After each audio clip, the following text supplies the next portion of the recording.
What's up, everybody? Texas King Pig here, and welcome to another edition of Thundergo!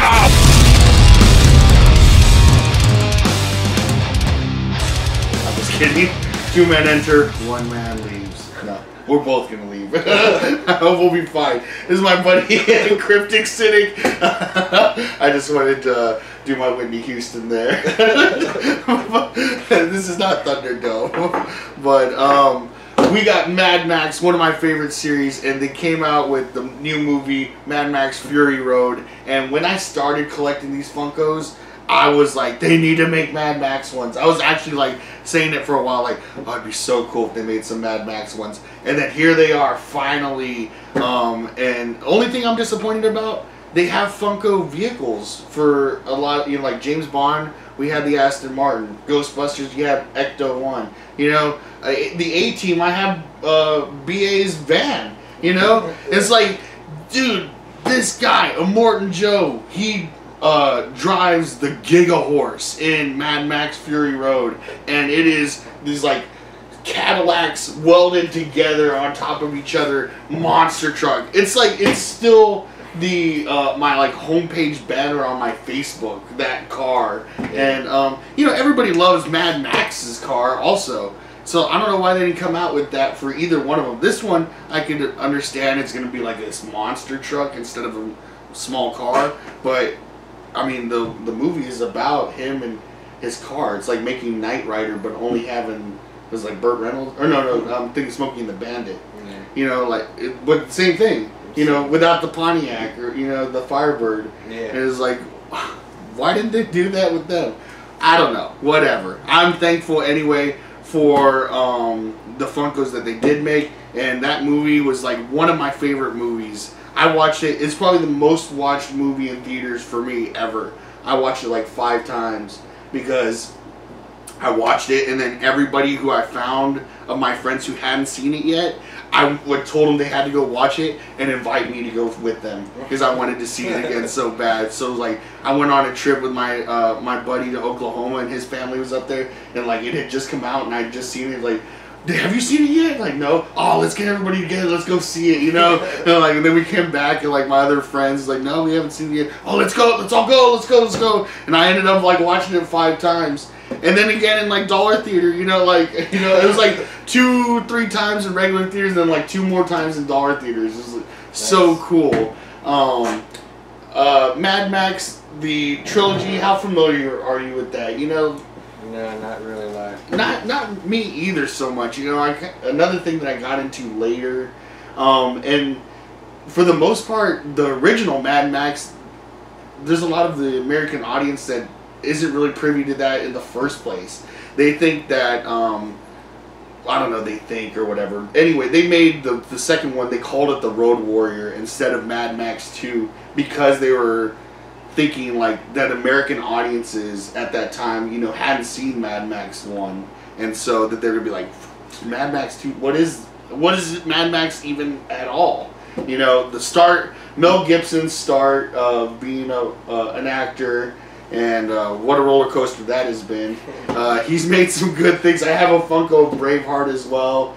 And he was awesome in The Patriot. He's pretty good in movies. Outside of him, maybe not so much. I don't hear very good things when he's in the news. But isn't that why everybody's in the news? Because it's never for something good. But this is not him. He's an older guy, and I wish he'd at least made a cameo. You know, but it's Tom Hardy this time, who is turning out to also be an awesome actor. Oh yeah. Did Bane from Dark Knight Rises. He's been in what's that fighter? He was Bronson. That was a crazy movie. We were just talking about last night because we watched the UFC pay-per-view, and he did that. Like the Warrior? Yeah, Warrior or something like that. He was really cool in that too. But, you know, I'm actually like not giving him proper credit because he's done a lot more than just that. And I feel like I'm barely like touching on it. But I can't think of, for the life of me right now, I can't think of those other ones. But he does this, not a really big talking role. He barely, like, he probably grunts more than he talks in Mad Max. But little history on that, like, Max is some kind of cop in post-apocalyptic, you know, Australia or something in the first one, and his family gets killed by a biker gang, and he goes on a rampage to, like, you know, kill them back or whatever. And yeah, you know, and so it was cool. Like, it's kind of slow and you know, but it's a cult classic, and it leads you up to the Road Warrior, which, you know, he's trying to find his way out in the wasteland and everything. Water, gas, you know, stuff like that is like high commodity stuff. They still use vehicles a lot, so like gas is and I forget now, like, you know, it's been a while since I've actually watched it. I forget what they call it, but like everything, gasoline. You know, like, they have a bunch of crazy words for some of the stuff in there. And so, yeah, like, you know, they barter for gas and stuff like that.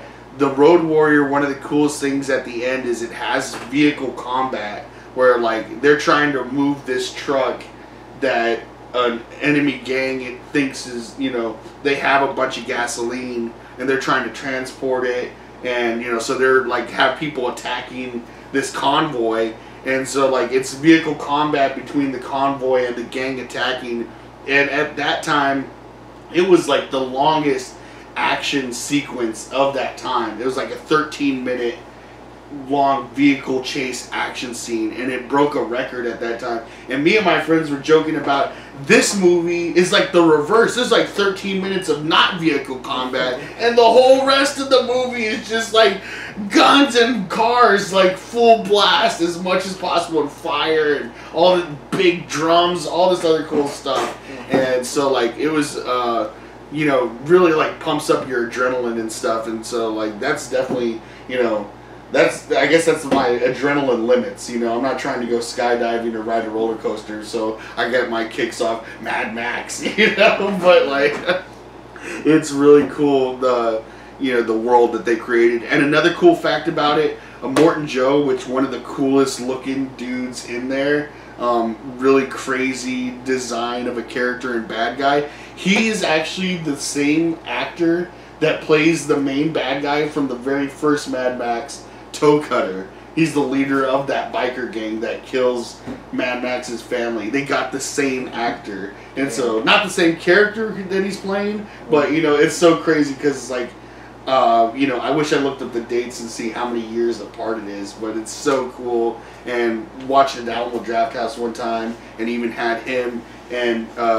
the director do one of those little PSA, you know, don't talk to the movie during the movie, and he's like, shut your face or whatever, you know.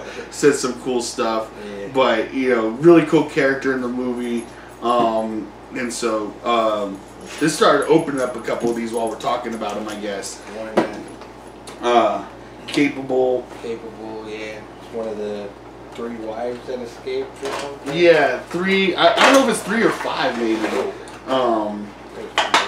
Yeah, there's a lot. The only one they made a Funko Pops. Yeah, yeah. Which I don't know how mad I am about that. Really, you know, I was waiting for this guy, and so he's really cool. Also with you know, all his accessories. He's got the pistols on him. He's got that big breathing bag on the back of his head that he had. What a crazy design for a character. And it was awesome them bringing that to the screen. So there's that one. And there was also an exclusive one where him without the mask, you know, he gets ripped off of him at one point in the movie, and there's an exclusive of that, but I didn't get that one. So moving on. Max. Oh, Nux. Go ahead and talk about Nux. Nux. He's just like one of the main guys who starts to help them, right? Yeah, he's one of the war boys, which is like basically Morton Joe's like little genetic army that he's made of, like these guys who have half-lives. You know, they don't really live to a very long age, and so they just dedicate their lives to becoming good mechanics and good warriors at guarding their. Like, there's 3 factions in this movie that, you know, it's the Bullet Farm, and he's got the water, and the other one's got the gas or whatever, the People Eater, and they share what each other uses, you know, and like they take convoys and shipments to each other, and they have to watch for like raiders out there in the wasteland trying to steal that stuff. And so these war boys are basically like the army that, like, you know, the guards of their product and everything like that, you know, hit Immortan Joe's army for their product, which I'm pretty sure is water. I like, for having seen it so many times now, I'm like, I can't even remember any like particulars. I'm just like, they just do awesome car combat, you know. So nice and bald. Missing a shoe. Missing a shoe, yeah. That is, you know, if you've seen the movie, that's part of it. There was also another really cool version of him that I didn't get, and it's where he's wearing Max's jacket, and he's got the driving goggles on because they're driving through the wasteland and stuff like that. He's got the big driving goggles, and he's got the chrome mouth. Right before they die, like, they kind of have like this last hurrah kind of kamikaze moment where they spray chrome in their mouth because they're like obsessed with chrome, and they're just trying to, like, they're like Vikings, like trying to die on the battlefield and go to Valhalla, which is a Viking, you know, place. You know, they just want to die on the battlefield, and they think they're going to go to Valhalla. And so right when they think that they're going to die or something like that, or they're going to kamikaze something, they spray their mouth full of chrome and just kamikaze whatever they're trying to do. And the alternate one of him has that jacket, has the goggles, has the chrome. It's a pretty cool version of him. Yeah. Little fact about him, I don't remember his name, but he's also the guy who plays Beast in X-Men First Class. Yes. So another cool role for him as well. Here's Max, the regular version of him, Max Rockatansky. Not a whole lot of people know that's his last name, but Funko does apparently. So cool thing also, I got a Walmart exclusive of him as the blood bag. It's got him with that face mask and the chain on it. Walmart not very delicate with their packages apparently. I'm not going to open this one because it's the duplicate. Maybe I should have, because this one's so beat up and this box is nice. But whatever, you know, like I expect this one is the one that like people would clamor for someday, because there's only a few Walmarts, or, you know, that people have access to, so it's going to be a hot commodity one day. But so there's that one. What else we got? Charlize Theron. Yeah. Furiosa. That's the main girl. Yeah, she is like betraying Immortan Joe by trying to like get his 5 wives to freedom, and she's missing an arm. Yeah. She's a badass. With the steering wheel. Yeah, yeah, because like that's one of the things too. Like a lot of weird things in there.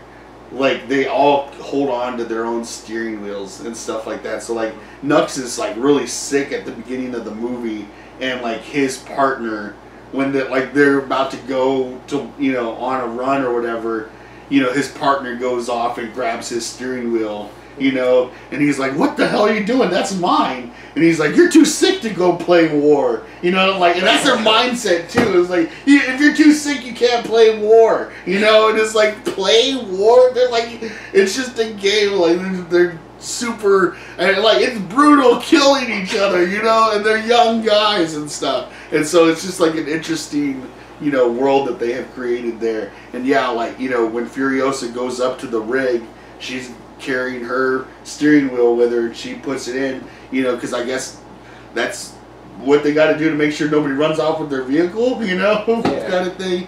But like for Nux and the War Boys, it's like an item of worship.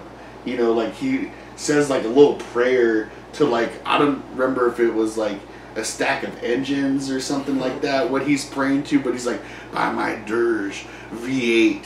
You know, like it's like all about a V8 engine, like so crazy, like, and you can see on there it's like a tattoo or something.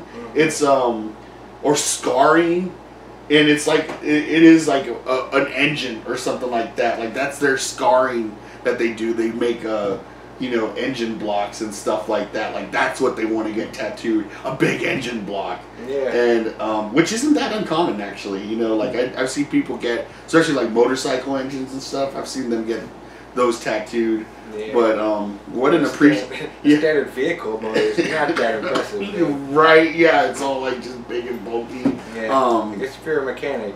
Yeah, it's like what an appreciation for like engineering and mechanics to get that tattooed.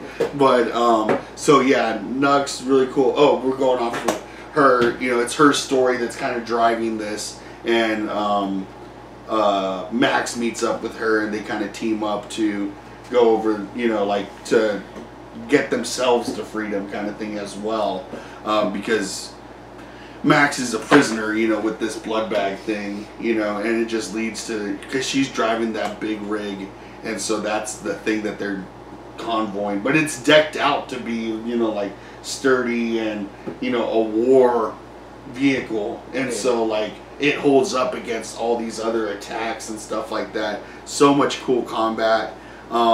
And which brings me to like one of the things that they do is they have the Doof Warrior, the Coma-Doof Warrior, which is, I don't know how people knew what the hell he was called, because he's just, nobody says like, oh, call the Doof Warrior, you know, but like when I had watched it, like, or like looked up music on YouTube or something like that afterwards, like in the comments they're like, oh, Doof Warrior. I'm like, who is this guy?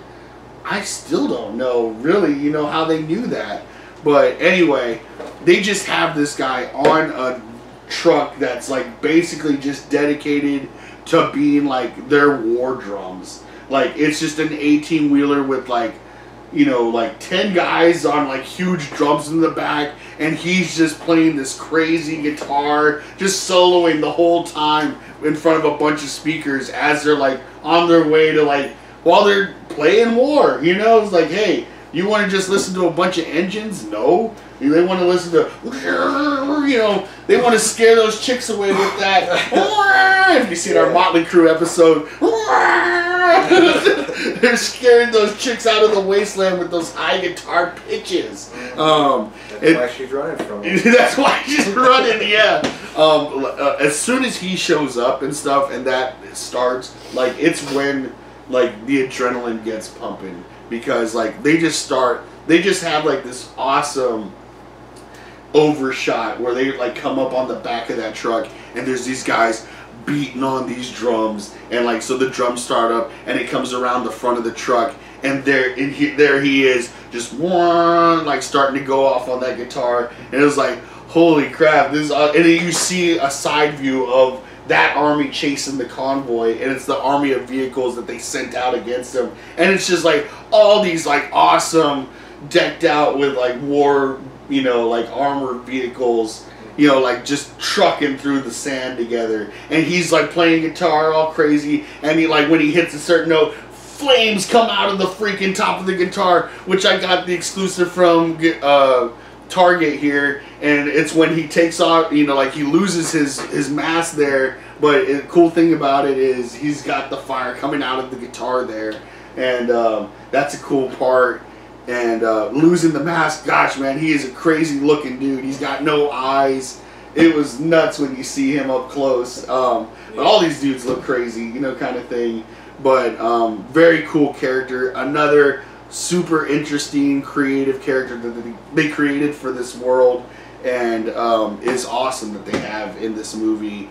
Really makes, you know, I've listened to the, I'll just go and watch that scene where like that startup of him playing, you know, the drums going and him playing that first few riffs, and then chasing them into this sandstorm. It was just an awesome scene.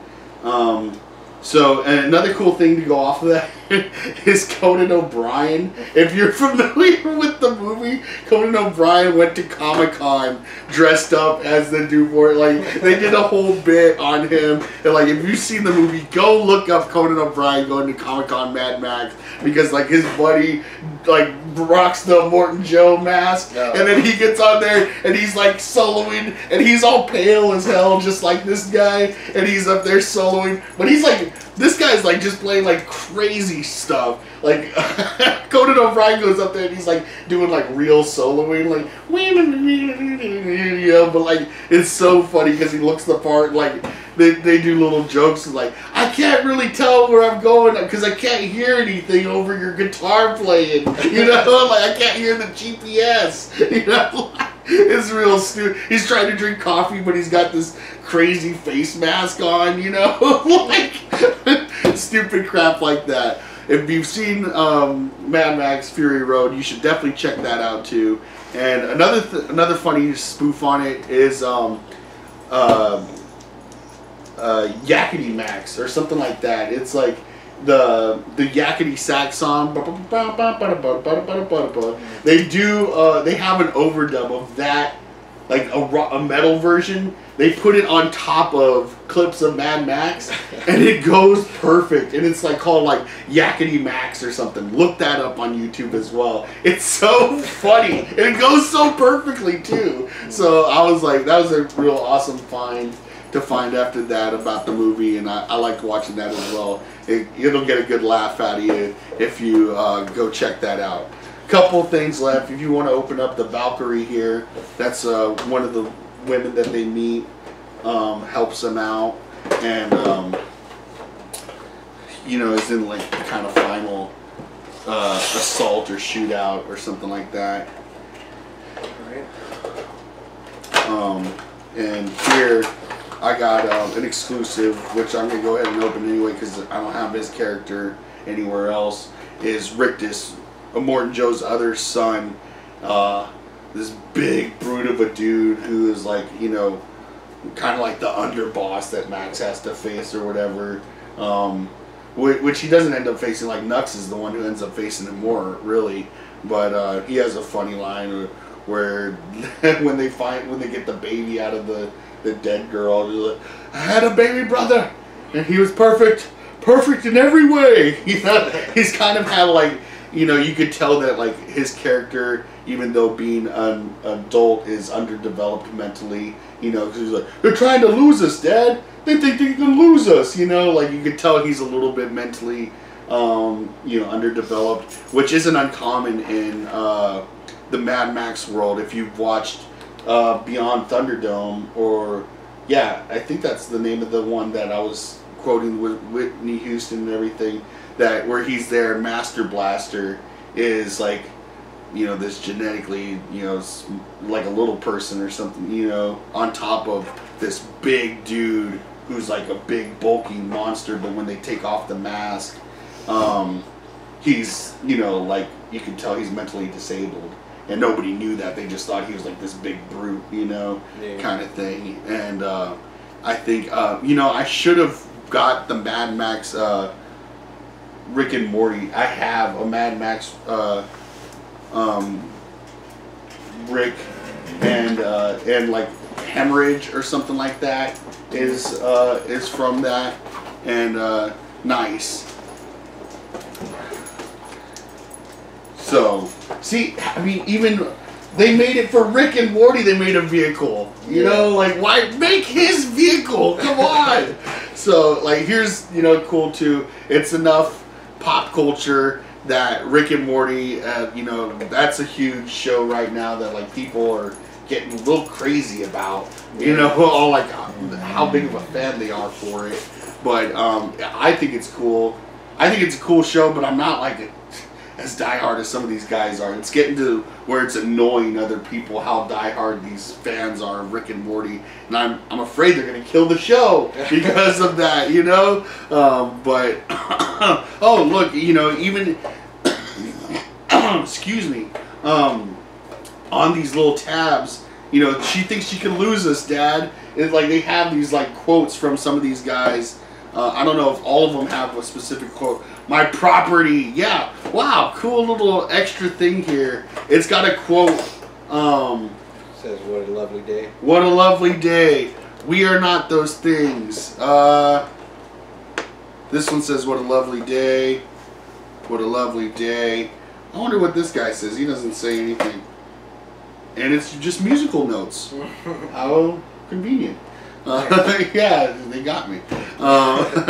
So, cool Funkos here. Mad Max Fury Road. I watched it 5 times in theaters. If that is not enough to tell you to go see it once, I don't know what to tell you.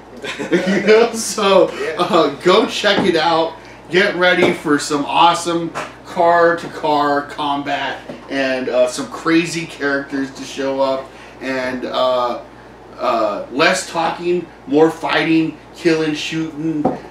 You know, another thing to touch on, because I feel like we have to touch on in other shows and videos that we've done, is people were making a weird thing about Imperator Furiosa. I don't remember how to say the name. Furiosa being a main character in like a strong female role. You know, and they're like, "Oh, I saw her barking at Mad Max, barking orders at Mad Max. Nobody tells Max what to do." Like, all these guys that get so worked up when there's a female in charge. You know, like, she's not a bad, you know, like, they end up fighting and Max even gets the better of her in the fight. She's missing an arm! You know, they get the better of her in the fight. So I don't know what people were so upset about. Like, oh, you know, I'm not gonna go watch it. This chick telling, you know, guys what to do. There's badass guys and there's badass chicks in the real world and in made-up world. You know, so deal with it. Yeah. It's a freaking great movie, and don't let something stupid like that hold you up from experiencing its awesomeness. So, I'm gonna bust this guy out too anyway, but you know, we've already talked about him. So that's this show. That's Mad Max. Check it out, and we'll see you next time.